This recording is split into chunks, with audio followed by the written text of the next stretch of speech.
balance.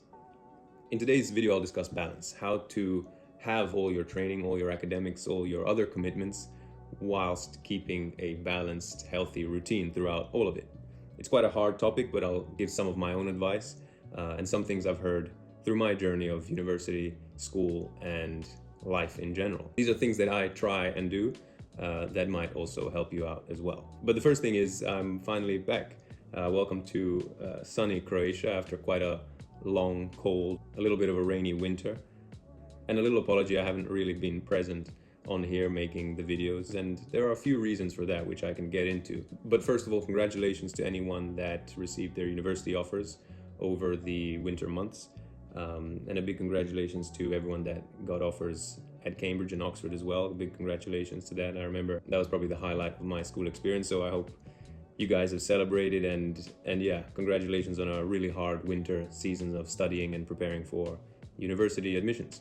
It's truly a great achievement, and I'm super excited to hear all about it in the comments. So make sure to write down below any of your successful experiences or stories that you want to share with everyone. Hopefully some of these videos have helped give a little bit of context, a little bit of a realistic example of what university experience and experience at Oxford studying engineering is like from my point of view. But if you have any other questions, make sure to leave them in the comments, because I enjoy replying to every single one of them. So the first thing is, why have I taken a little bit of a break from making all these videos? Well, first of all, in my opinion, I wasn't sure whether they were really being helpful. That's the first thing.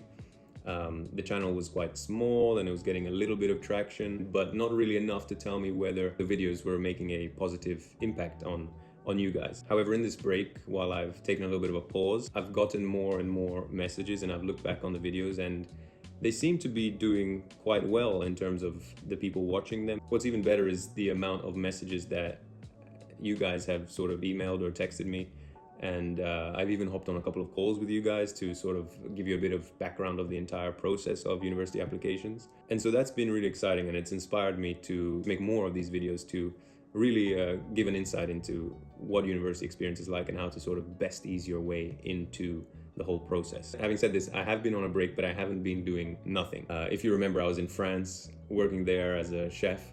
And then over the summer, I came back to Croatia and I did a lot of work sailing and instructing, as well as a bunch of tutoring for students for Oxford and Cambridge and Imperial, helping them with their university applications. I also got into gardening recently, which is a great hobby. I started a band as well. And in the winter months, I was pretty much just training for a marathon that I ended up doing with my sister in February. So that was also a big focus. Most importantly, I guess I was trying to develop aspects of myself after university, outside of academics, which I perhaps missed out on during my university or school experience, just because of the focus that I had to have on school work. And this made me think about the concept of balance, balancing different commitments, and how I should think about balance in terms of all my interests and commitment. And so I decided to make a video about it, just to really put my thoughts into words and finally into a video for you guys as well.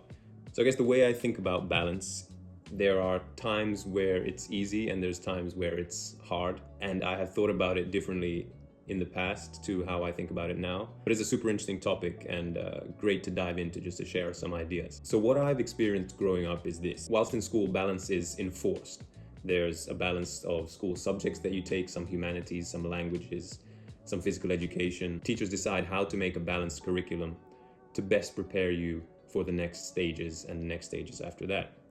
Doing sports is also an attempt to balance all of the academics with some physical stimulus to get your mind off of all the hard work. But what happens after school? Well, that's all kind of left to you. Some people take the balance learned from school and take it forward, but for others, it's a little bit trickier to keep balance a central part of their life. For me, for example, in some areas, I've been quite bad at balancing different commitments, especially at university with the pressure of exams and grades and pressure from different professors and the pressure I put on myself. But for example, I've always been good at incorporating sport and exercise into a balanced routine, as that is always what has really mattered to me in life and what I saw as a positive complement to everything else I did. Is sports would definitely be a strong part of my life, as that's what sort of kept my sanity in those hard months and years studying. One big thing I learned is that balance is hard in sprints, but easier in marathons. What this means to me is that when I have a short-term goal or project, it's super easy to overlook the basics, throw everything out the window, and zone into the project completely. And that is great for getting work done in short intervals of time. If you have to do something, there's no balance involved. You just kind of get it done. You focus on sort of pure adrenaline and let that carry you through. But it's unsustainable, and so can only work in the short term. And if this sort of balance is neglected for a longer period of time, trust me, other things do start slowly falling apart. I've seen this so many times in myself, and maybe you have experienced the same thing, where you're fixed on something super specific and you're locked into that goal, and getting the result is all that you're thinking about. And that is a great trait to have. But for that kind of person, as I see myself as, it is good to understand themselves and know that that sort of effort is quite unsustainable and is only sustainable in the short term. On the other hand, sometimes balance can be easy. For me, balance was very easy in school. I was told exactly where to be and when to be there in the week.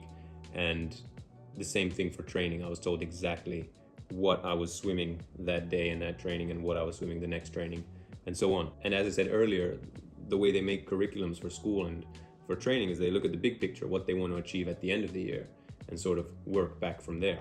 And this is honestly the best way to plan things, is to know where you want to go and work back from there. Because it's only when you look at everything through the big pictures that you can make a balanced schedule for your entire year, rather than zooming into a single month and trying to do something that you can only really achieve in a year, in a single month. It's not really realistic. It is a marathon in the end, and only like this can you truly understand what is required to sustainably grow. What I had to learn from myself, and I'm still learning at this point, is that you have to be the creator of your own schedule and therefore the creator of your own balance. You have to be the teacher making the curriculum, you have to be the coach making the training plan. You have to look at the big picture, but most importantly, you have to force yourself to follow it. No one else will. There's no shortcuts. You have to stay accountable to yourself and follow the schedule that you created for yourself. And the ability to follow a schedule is proven by everyone that goes to school. They once followed the school curriculum, and so the only thing different here is that there's no one forcing you to do it. And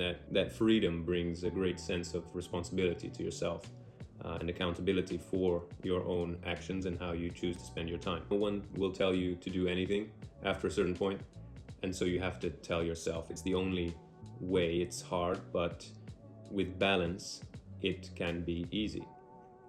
A couple of things to find balance that I've sort of started thinking about, heard a lot about recently, is number one, waking up at a specific time in the day. It really marks the start of your day, and how your morning went dictates how the rest of your day goes, and how the rest of your day goes dictates how the day after that will start, and so on and so on. So you want to make this snowball effect from a good starting point for it to snowball into something positive. Leading on from this is preparing that next day the night before. So knowing what commitments you have the next day. For me, knowing whether I'll be working with a student the next day, knowing what meals I'll be planning for the next day, what I'll be cooking, knowing if I'm doing laundry, knowing who you're meeting the next day. These are all important things to know the day before in order to prepare your mind to start thinking about the next day and framing it in a given day, if you have training at some point as well. So all of these things are super important to know the day before, so that your mind can work in the background to start accepting tomorrow's schedule. And finally, take the time to rest and reset. I remember at university I was working pretty hard. I was pretty stressed towards the end, and I was speaking to a friend and I said it would be great to have 2 days off in a week where you just don't have to think about work and you can just rest and think about yourself. And he said, yeah, it's called a weekend. So make sure to keep your weekends for rest and relaxation, whatever means rest to you, as long as it's good for you. But make sure you take some time to not think about all the things that usually tire your brain out. And that's it. Thanks guys for listening. If you have any other questions, leave them in the comments below. I've seen a lot of you starting your own sort of dialogues in the comments, which is great. And I love to be a part of them. I love replying to messages. So yeah, any other questions, just put them down there and we can all help reply together.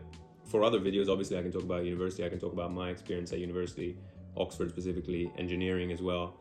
But let me know if you want to see other parts of life, perhaps training, perhaps teaching, anything that you think you could benefit from. Because I really want to make these videos beneficial to someone, sort of beneficial, aiming towards inspiring. But yeah, any ideas, just let me know.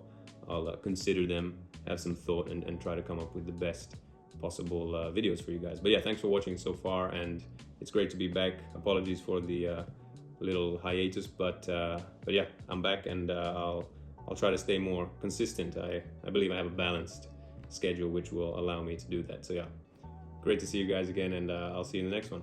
Bye.